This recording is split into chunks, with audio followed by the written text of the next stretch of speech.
Welcome to the Iron Breed podcast. My name's Austin, and here with me again today is Gerard. What's going on, everyone? So we have another guest this week, and this is going to be a real exciting episode. So let me introduce to you Ish Hargrove.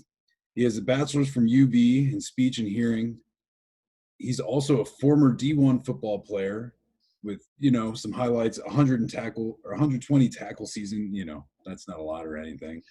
3 interceptions, 3 fumble recoveries. He's now a certified fitness trainer and nutrition specialist through the ISSA. And what I think is really actually cool is both Gerard and I interned at the University of Buffalo, and he was actually there.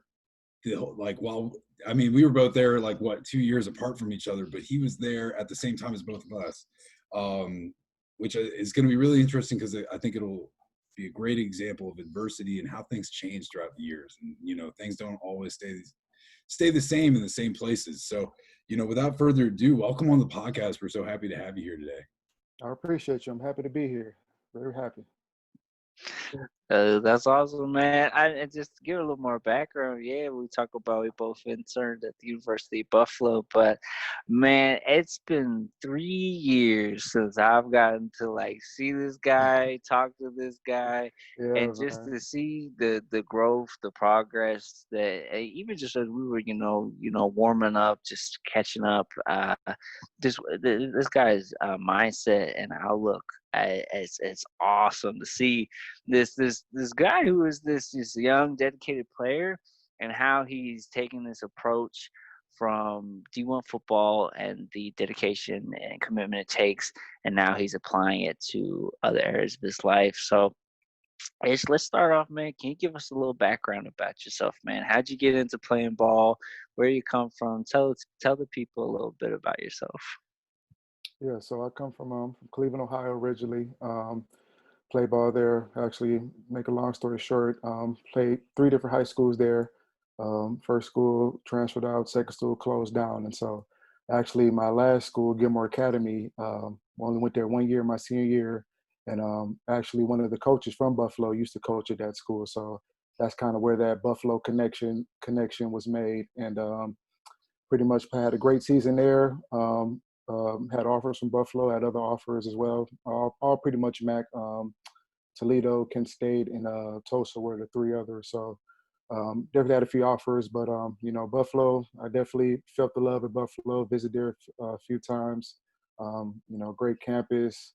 When it's warm, especially great. So it was, and of course, obviously Khalil Mack being there was a big motivator as well. So I definitely found a loving for UB and went ahead, and once I made that offer, kind of just rolled from there. And so pretty much, yeah, throughout my years, kind of had that, that progressive role, starting as a freshman, coming, special teams oriented reserve role, transitioning more in my later years as a starter, making a big impact on the team. And so, yeah, it's definitely been a long 4 years, definitely a lot in that journey to get into.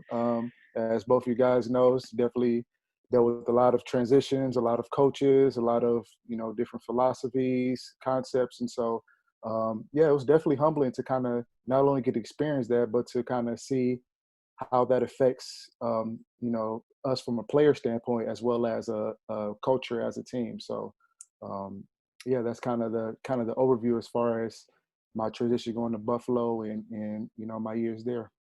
So what's it like to go through a coaching change? So for those that don't know, when he originally got to Buffalo, Quinn was the head coach, correct? Right. Yep.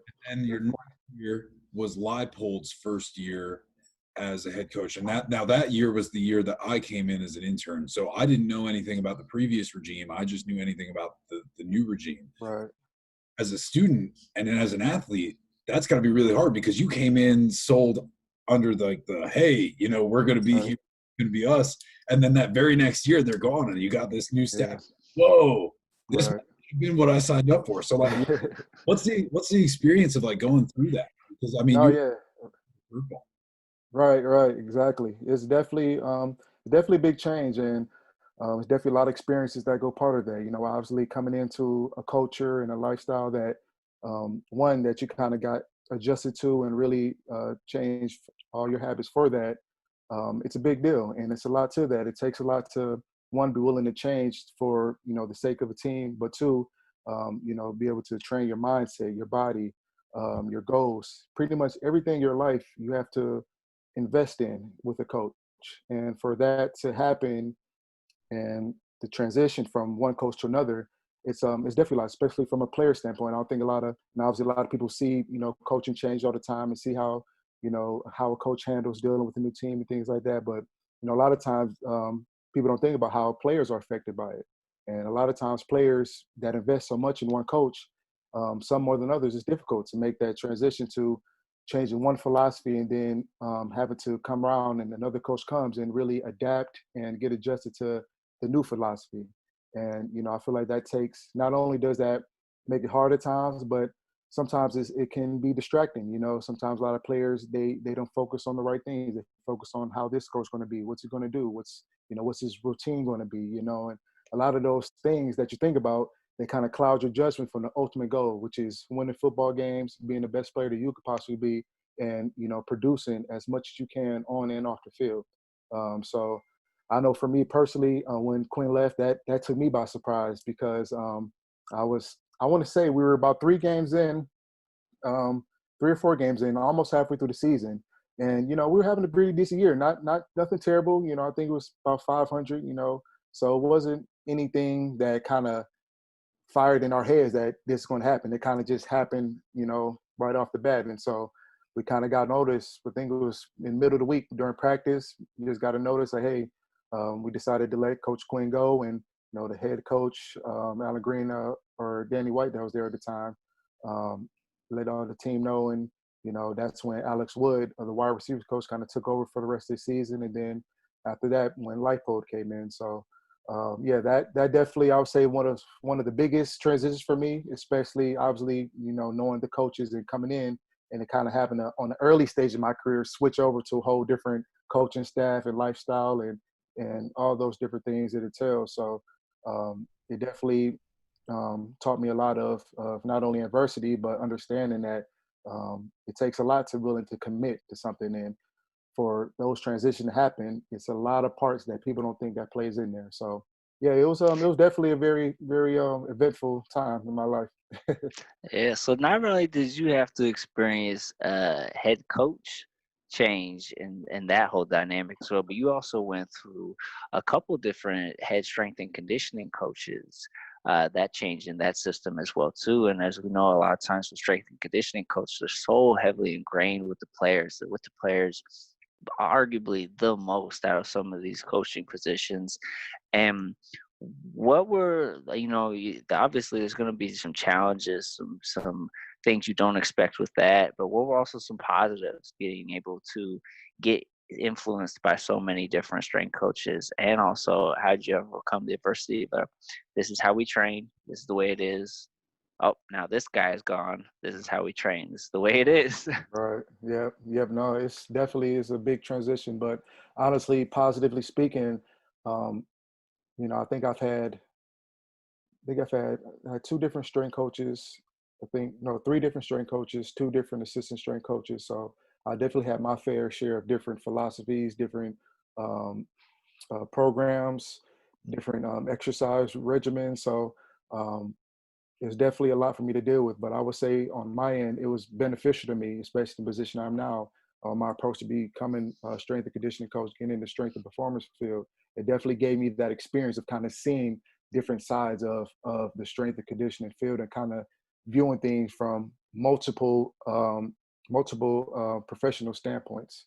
And so for me, I know that Coach G, he was more of a resistance training type of guy, really focused on that combinational lifting, really kind of building up those dynamic forces. And then switching over to Coach Sid, he was kind of more of that Olympic lifting, kind of those more dynamic exercise and lifestyle. So those 2, for example, there's a few more, but those who definitely kind of helped me understand different aspects of the fitness field and really get that experience I used to kind of push me and drive me towards the direction I'm headed and kind of those influencers. So it was a lot, but it was definitely a lot of positives I took out of it. Definitely learned a lot. And that's kind of one thing for me that I always done well was I observed and I learned. All my experience I go through, I always take the time to sit back and just think about how did that situation go? What went well? What went bad? What could I have done better? What could this, and put in this situation have made that situation better? So a lot of those scenarios I used in the strength and conditioning field. And while I was at UB, kind of dealing with different strength coaches and learning and growing from them, I kind of took on a lot of different philosophies, and that definitely helped me out and definitely got me in the position that I am now, most importantly, the position I'm headed. So it's good stuff, good stuff. I think the thing to point out about that is that's what you're doing now, but when you left UB, that wasn't really what the plan was. Right. Yeah, No, so no. Yeah. when you left UB, kind of like, getting ready for the NFL, trying to get a shot, maybe like, with other playing opportunities, what was kind of like, how'd things go for you? I know you probably had a plan, and I think did it go the way that you had planned it, or did it end up going a complete mission? I mean, tell us more about how that went. Well, I would say one thing in life that I've learned and that will always be valuable is that plans are always meant to be set in place, but plans are always meant to change. And there's always meant to be something that kind of changes you and puts you in the direction that you are supposed to be in and that you're meant to be in. So for me, I was training for the NFL. Had a few opportunities. I had an invite for a CFL training camp. Had an invite for a Cleveland training camp as well. So had a few different opportunities, of course, with Pro Day as well.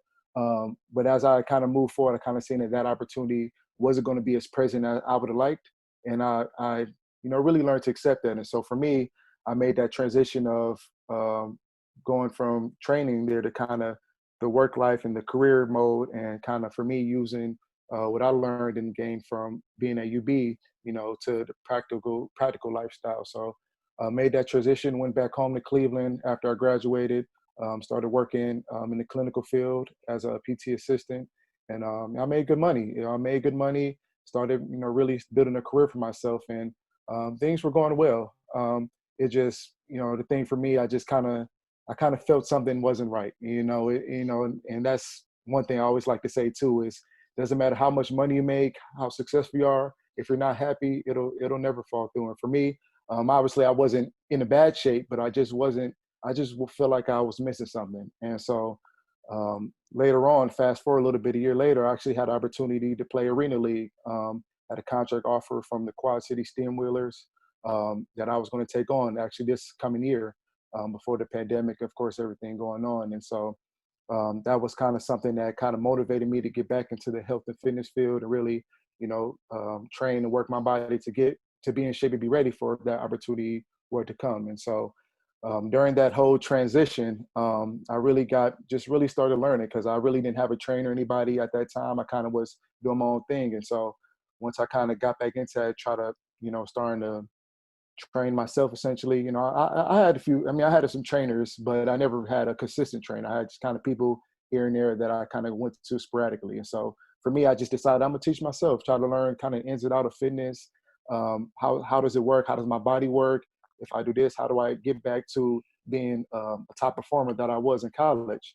And so that's, when I started learning about personal training and health and fitness, and I got certified through the ISSA as a fitness trainer then, and following that, my nutrition specialist. And, pretty much after, through all of that I felt that spark, right when I started learning and gaining my knowledge more in the health and fitness field, I kind of, something clicks in you, you know what I mean? Something always just clicks in you. So I said, yeah, this is what I want to do. This is something that's for me. And so as far as that standpoint, that is definitely something that kind of helped click me and helped motivate me to kind of get back in this position. And so when the opportunity for the Quad City came, I kind of had to make that decision of whether I wanted to play or was I going to just sit down and really take this career seriously and see how far it takes me. And, it was a tough decision. Honestly, I wanted to get back on the field, man. I miss the pads, miss hitting. I miss everything about football, man. Y'all know how it is. Once you're in the sport for so long, it's like,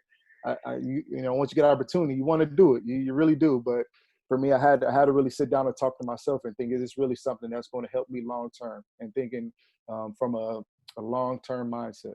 And so I took that gamble and I decided to stick with health and fitness.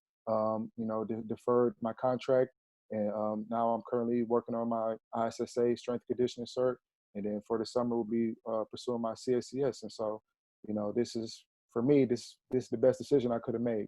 Put me in the position I am now to really be successful, learn and grow, and forever appreciative for it. So. Man, now I get goosebumps right now, man. That's so cool to hear. Oh, man, just to see where you were and know you when I did and where you're at now, man. It's just awesome. I have no Appreciate doubt it. you're gonna keep just grinding and going levels. But real quick, talk a little bit about. We had mentioned a little bit before we got recording. That kind of box, that mindset. You're a football player, this, that, and that to get to there. Or even, you have this opportunity to go play in the arena, and how do you get there? How did you notice your thought pattern kind of broaden? Oh, I do have other opportunities. I can pursue other things. And what was, some stuff you had to accept? You had to, find acceptance with. You touched on a little bit there, but just that box that it feels like a lot of us we can get put in. Sometimes we put ourselves in boxes, and that's Yep. one of the worst things we can do. Yeah, no, definitely. That's definitely, I'm not the first to say it. I've definitely done that and put myself in that situation as well. So that's definitely something that is a big thing in life. And for me personally, that realization, didn't happen until after college. You know what I mean? Until after playing Division I football, after having the success, after getting my degree. That realization really didn't come until after I really realized, okay, my heart, I really have passion for something, but my heart is in something else. And so while I was in college, like you said, I kind of was focused on, like all athletes are, you focus on the main goal, which is to do the best you could possibly be in your sport, be as physically and mentally strong enough to sustain all the barriers of off-season training, of classes, tutors, eating right, nutrition, all those aspects all played a part in college. And, of course, keeping up with your grades and focusing that you get that degree as the end goal, all of those things, played a part in that. And it's good. All those that's something you need, especially in life. You need all of those tangibles to be, be the best you can be. You need discipline, you need time management, you need to take care of yourself. All of those things are excellent, but for me, what I realized, and kind of when I talk to people out of college and, a lot of people that are kind of where I'm at now in life, kind of finding their own way, a big thing that I kind of realized is how to transfer all those things you learn into a different area in life. And so a lot of players, a lot of people that I've played with, it's always been the focus on playing the sport. Like for me, it was football. Football, I grew up playing football. Went to college playing football. That's literally made me who I am today. It's literally a part of my life, and it will never be nothing else that hasn't been that important to me. You know what I mean?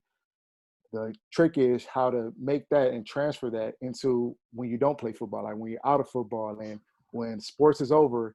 How do you take those Yeah. tangibles and transfer them over to any other aspect? It doesn't matter what you do, but that's the key. That's what I feel like a lot of college players, a lot of players that are out of playing sports now, that have retired from college sports and all that stuff.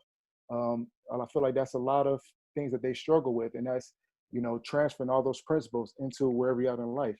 And it's possible. I feel like the key is to kind of just get out of your own way. A lot of people kind of, like you said, they kind of have a roadblock. They kind of think this is it. If I don't get this, or I don't achieve this goal, or I don't do this, there is nothing else to it. Like life will not be how I want it to be. And it's just not true. It's just simply not true. The only fact is you have to realize it's not true. A lot of people, they put it to their head. A lot of college players, they put it to their head that it's all or nothing. I do this or I'm out. Have no other options. And it's just not true. But I know it's hard. It's something that's been hard with me at times, because when you grow up doing something all your life, and then, pretty much just like that, that's kind of the fade away. Now you're transitioning to a new phase. It's like, but all this stuff I just learned and taught myself is like, what am I gonna do with it now? Like, you know what I mean? It's like, Yeah. like it was all for nothing. That's how you feel, but it wasn't for nothing. All those things are still in you. You just got to learn to bring them out in a different area. You know what I mean? So that's just something for me that I I've learned and grew from, especially after college, and that put me in the position that I am now. And that's something I feel like a lot of college players should really understand and kind of, take note from this. If anything, just learning how to transfer all those things you learned in college sports, whatever it was, into the next phase of your life.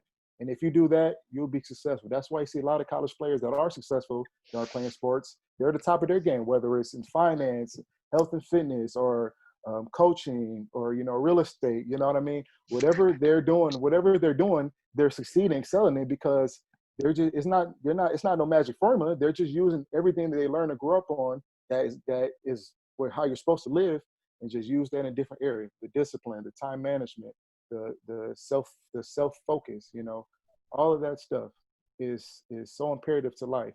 But you just gotta allow yourself to get out that box and just be willing to pursue it. So Yeah. that's kind of some of the main things for me. Yeah. That really kind of occurred and really helped me, be where I'm at in my life as well. What really stuck out to me, and I feel like this is something that's not talked about enough, and maybe it is, and maybe I'm just not aware of this conversation, but you brought it up about how these college players think it's all or nothing, that it's like, I got to do this or like else what, and a lot of, I can't remember what the stats are off the top of my head, but I remember at one point I was looking, and the amount of like players that go pro just in the NFL alone that actually make it, I think, are like 5%. And the amount that make it after their first like years is like 2%. And the amount of people that actually make it more than like 5 years is like 1% of all college football players. And that's just so crazy because, obviously the odds are not ever in your favor.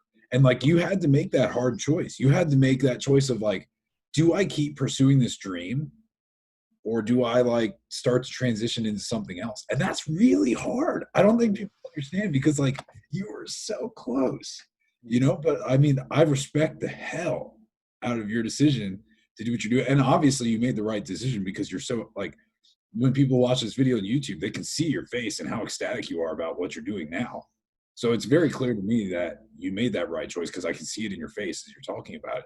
But I think that's so hard that a lot of people don't understand that, like, it's not all or nothing. It's like, you've learned all this stuff along the way, but what are you going to do with it? Exactly. Even being a college athlete, it's like, you could be the most physically talented person out there, but at the end of the day, it's up to you to do something with it. Like, you could be put in Auburn, LSU, Alabama, but if you don't do anything with it, it doesn't mean anything. Yep, exactly. No, yeah. That's exactly, for me, that's something that I kind of, told a lot of my friends, what I mean, that I kind of came out with, because a lot of my, guys that I graduated with, pretty much finished playing, finished playing with, after my last senior year. All kind of went through the same things a little bit of uncertainty and a little bit of confusion, not sure what route they want to take. And, that always helped me kind of motivate them by telling them that it's more to the end of the gate than what you think it is. And, like you said, it's hard. It's hard not, you get out of, you stop playing, especially if you're from a Division I or top tier school. It's hard to really set in your mind that this may be the last time I play. This may be the last time I put on a helmet, or maybe the last time I go into practice. You know what I mean? Stuff like that.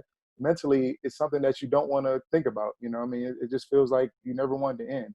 When it does end, that's the toughest pill to swallow. I mean, it don't matter who you are, no matter if you're the top player in the world or you're average. You stop playing a sport that you play for so long, it's going to be something that's going to eat you a little bit. But the key is not letting it eat you to the point where you can't realize that what you're thinking about is you're literally thinking about this small of an opportunity, as opposed to so much more in the world that you could be successful in.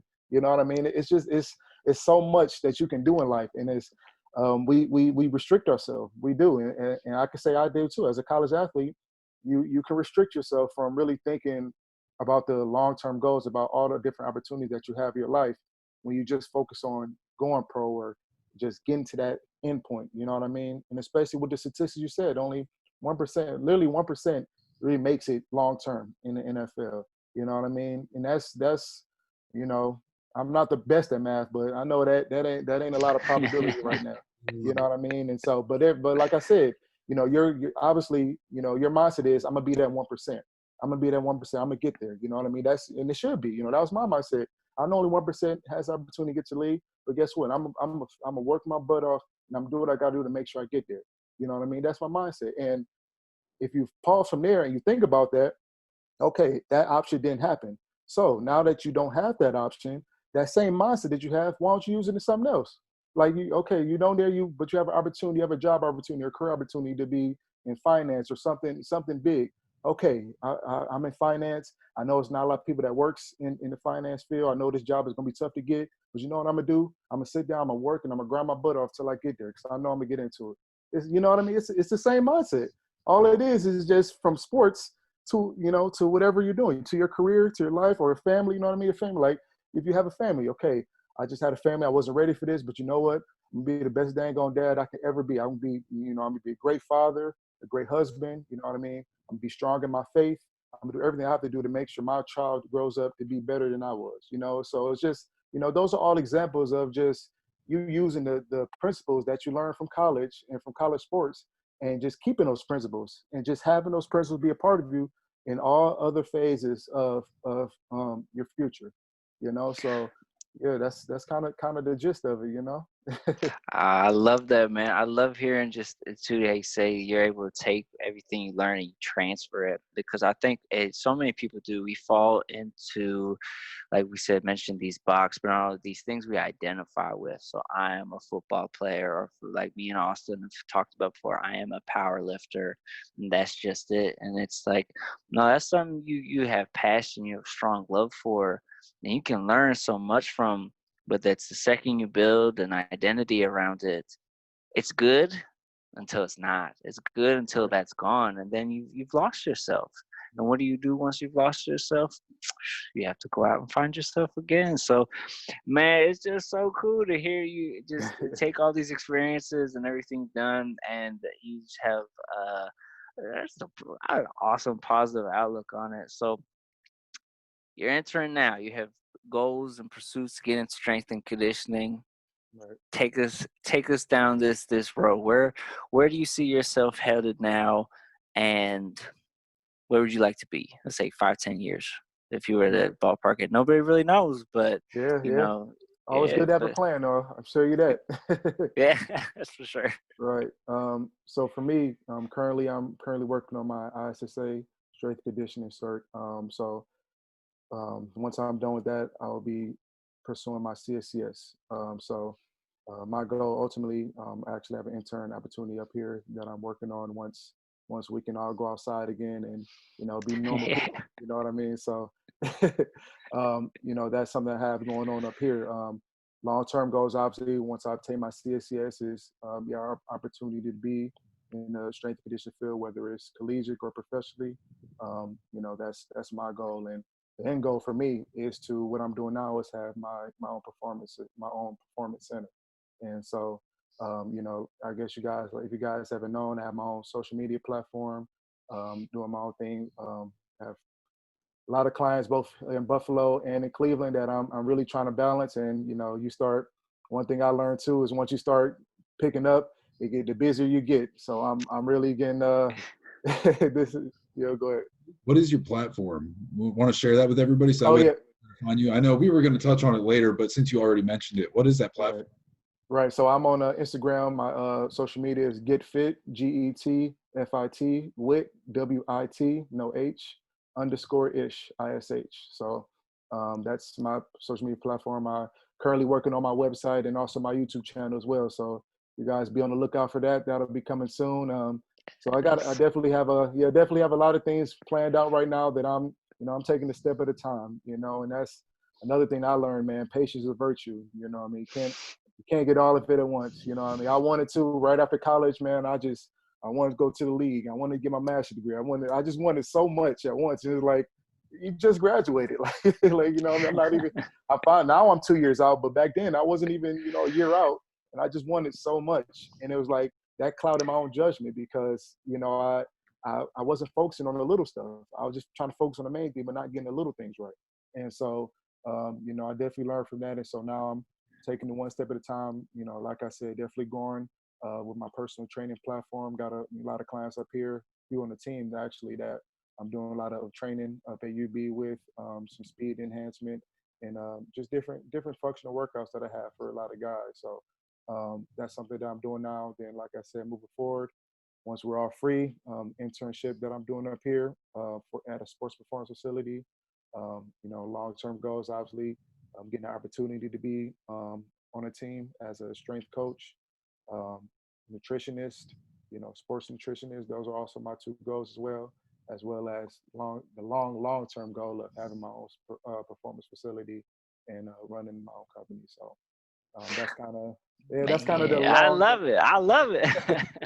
Like I said, taking it one step at a time. But always, Mhm. like you said, it's always good to have a plan. That's definitely my plan. I'm proud to say, man, this probably one of the best plans and long-term decisions I made. And the way I'm just focused on it and so driven, um, that kind of really tells me this for me, especially because like I said before, once I got to college, I kind of was working, making good money. You know what I mean? I'm obviously not making as much money as it was then now, but the fact that I'm so motivated and driven for this, I'm seeing the progress. And the fact that I stuck with it from when things were kind of quiet to now seeing things really explode and a lot of people really feeding in and getting interest in what I'm doing.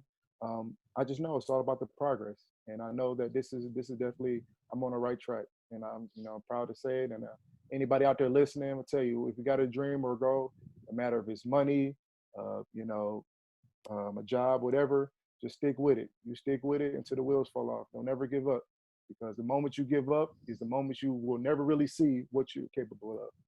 So, same Ooh, thing. I love that. That's so good. I I got some just gems today, man. Got some Hey, gems. no, you got some more than gems. You dropping diamonds over here, man. That's awesome. I just sent this to Austin today, actually, and it was the 93%, no, the 97% that quit too soon work for the 3% Mm, who never quit. yep. And that was like, Deep, dang. And deep. it goes back to that quitting mind, that acceptance for failure. This is it. This defines me. And just that puts the lid on the box. That's what closes it, and then you're just in there. And so, but man, we can keep going for forever, man. You got so many good things. I remember one thing you did want to hit on is talk a little bit too, as you're entering strength and conditioning, and from what you've seen and your experience in college football too, how now are you finding the value of nutrition and how that is implemented and where that has felt lacked in formal education, as well as just as a resource in strength and conditioning? Right. Yeah. No. Yeah. That's definitely been a big thing for me that I've been studying heavily on. Just got certified in my as a nutrition specialist. So obviously I have a good foundation, but still don't know nearly as much as I need to really get a full synopsis of everything. But yeah, learning what I've learned, man. Nutrition is one of the most pivotal things. Not even not only in sports but in life. And so little knowledge, about nutrition, and with good reason. It's a lot of stuff out there, a lot of misconceptions, a lot of this, a lot of that, and so obviously, if you don't really sit down and study, how are you gonna know what's true or not? So a lot of people really don't know about nutrition, and from the the sports standpoint of it, I feel like that's one of the most underappreciated things in the strength and conditioning field is the nutrition. That's literally nutrition is what makes or breaks you, is what makes or breaks your performance, your recovery, your warm-ups, everything that you do in strength and conditioning and just resistance training, aerobic, anything, any type of physical fitness is your nutrition, is what you put in your body. And so for me, that's been a big goal of mine, and that's kind of something that I've kind of made my own personal goal on top of my already established goals that I have, is to really be heavy in nutrition field. And really, once I take off as a strength and conditioning coach, I want to have that foundation of nutrition in there. I really want to make a name for educating athletes on good nutrition, on what it's like to eat, on the proper recovery protocols, what's good and bad for your body. How much carbohydrates, how much protein, how much this and that is good for you to have optimal performance. And so a big thing for me, and I can say it for myself, I didn't have the best nutrition in college. You know, it was a great school, but it had a lot of food to eat, man, a lot. And yeah, a lot of that food probably I could have. Honey buns. Yeah. Yeah. Oh man, oh man, don't get me started on those. Oh man, honey buns, Cosmo brownies. Oh man, so it was definitely could have enhanced my nutrition a lot more in college. But like I said, I'm appreciative that I went through it, because now I can look back and see some things that I did good and I struggle with. I kind of sit back and see, okay, how did my nutrition play a part of that? And so really gained a found appreciation for sports nutrition and just nutrition in general. And so that's definitely something that is definitely underappreciated. And I feel like we don't talk about enough about nutrition, man. We really don't. So that's yeah, man. And like I said, that going through especially college, it's hard too, because obviously you're on a budget. You have certain protocols. How based on the university, you only get a certain amount of food. You only get food from this places. A lot of that food is processed, artificially made. So it's just a lot of stuff that keeps you from really, eating how you should to be, the most optimal athlete you can be. And so that's kind of another thing that I really want to do more research on and dive in is how to incorporate more productive nutrition onto a campus that's already have an established nutrition protocol. That's a big thing for me as well. So yeah, definitely a lot of detail in nutrition, man. I'm telling you, a lot of detail. So yeah, that's for me though, that's definitely something that I've been working towards, and that's something that I'm not letting off. I'm really cranking on the handle with nutrition, sports nutrition, as well as nutrition just for everyday health and fitness. I'm really cranking it out, and it's a big part of my motivation of why I want to kind of progress more in it. Because for me, from my family standpoint, I have a lot of family members that suffer from high blood pressure, some diabetes issues, and a lot of health related things that nutrition has a big part. They come from low income areas, don't have the access to non-processed foods, don't have access to quality proteins, healthy fats, optimal vitamins, different things that can benefit them. They don't have that access to. And so, that's something that I really took personally for me too, is because of that. So I'm definitely very, very, very in tune with nutrition, and that's going to be a big thing that people are going to know from me as well, is to make sure that whoever I'm working with, they understand, they appreciate the value that nutrition brings to them. No, that's huge. You actually touched on some huge issues that food economic issue of sometimes there's cities. There's actually a lot of really good research on that like inner cities and like more crowded areas, you don't have that same access to the same type of fresh foods and quality produce and quality proteins. And yeah, no, that's huge. I mean, we could do an entire episode on how that makes on stuff, because how would you know to eat that if it's not available to you?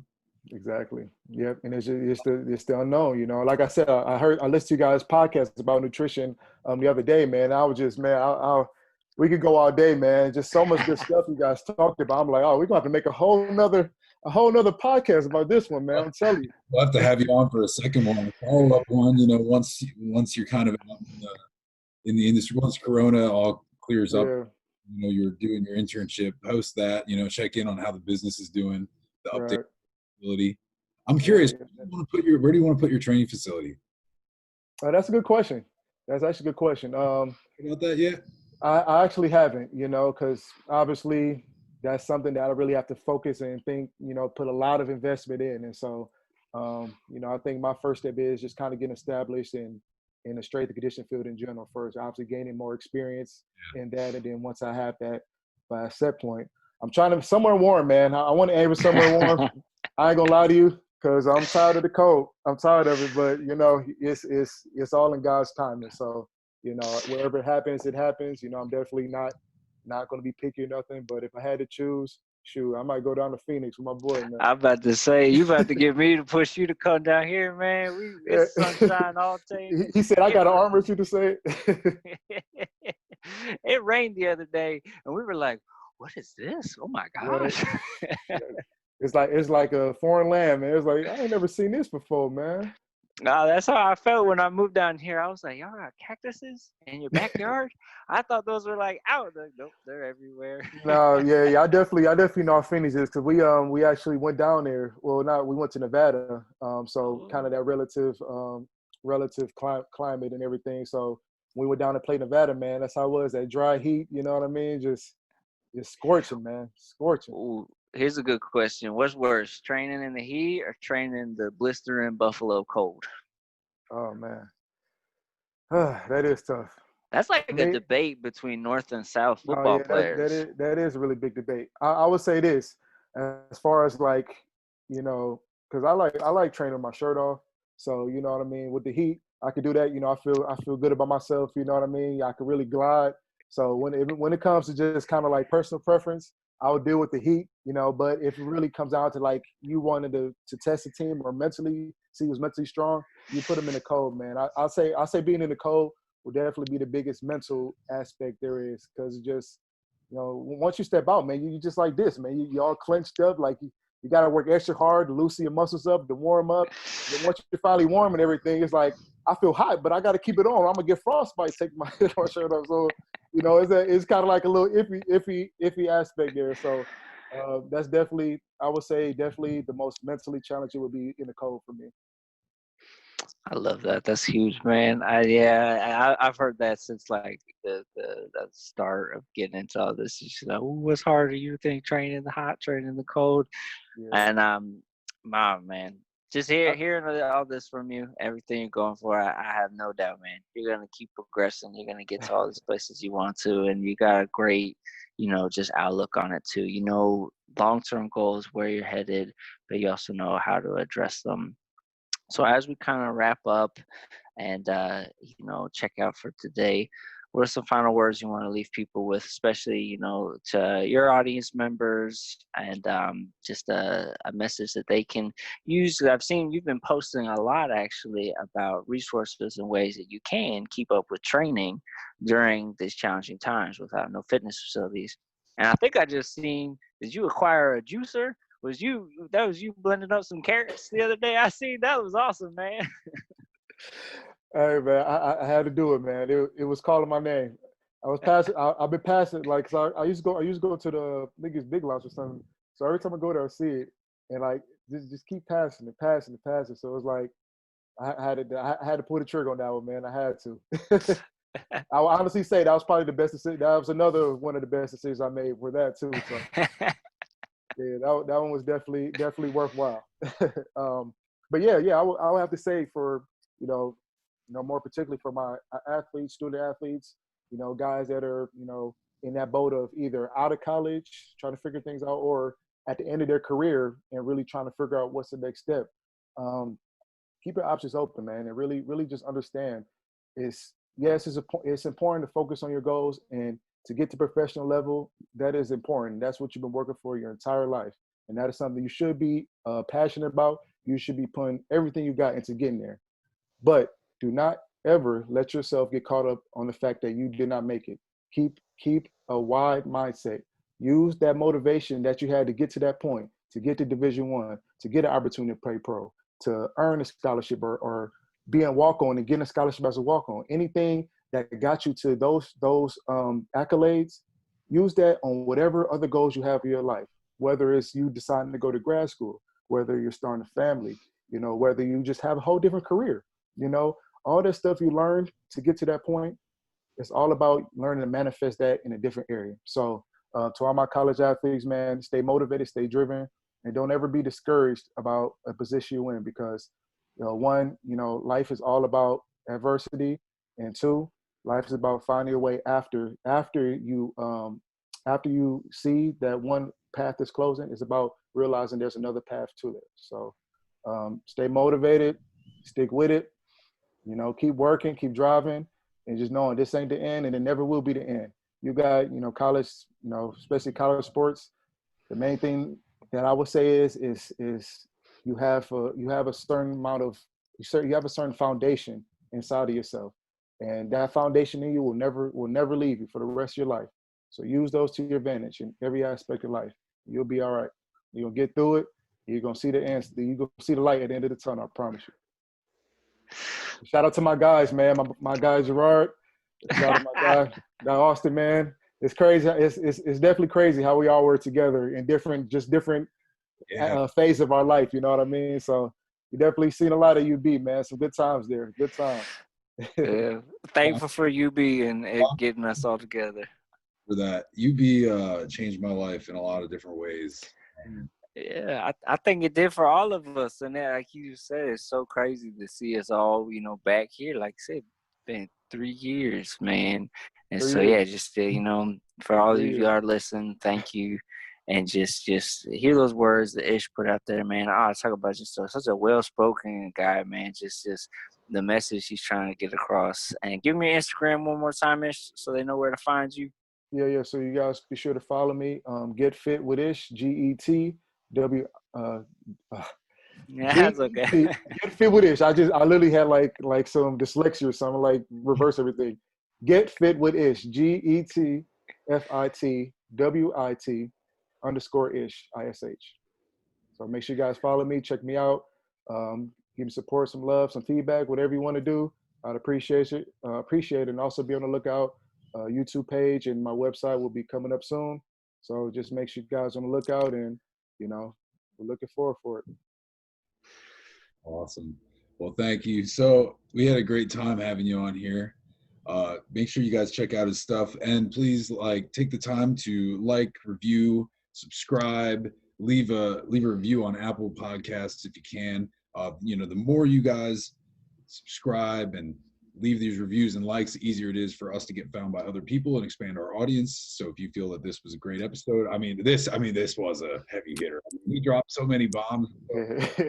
I know there's people out there that need to hear these bombs, so please share that off to somebody that needs to hear that. But it's been awesome. We've been having a good time. Once again, my name's Austin, and Gerard's with me again. Yes, sir. If you want to catch us on the Iron Breed Instagram, you can also find me at GerardLetendre. That's Gerard Letendre. That's right, the Frenchman. See, big red beard. French man. Yeah. Make sure I get those shirts too, man. Iron Breed t-shirts, man. Don't tell you what. Yeah, it'd be worth it, man. Worth it. Keep it cool. It's actually great that you mentioned that, because we will be releasing those pretty soon. So by the time that this podcast actually airs, we should have at least one up available, and we'll have one come in July for everybody. There it is. Field Vaughn, everybody. You don't need to buy our shirts, but if you like this podcast, we don't have any ads. We don't run any ads. We don't make any money off of this. So if you feel that it would be good to support us, buy a shirt, that'd be awesome. We'd love that. So we got some big things working in the background for all of y'all, and we're so thankful for y'all being a part and tuning in. Can I say it this time, Austin? I'm going to say it this time, Austin. Thank you for listening to the Iron Breed Podcast.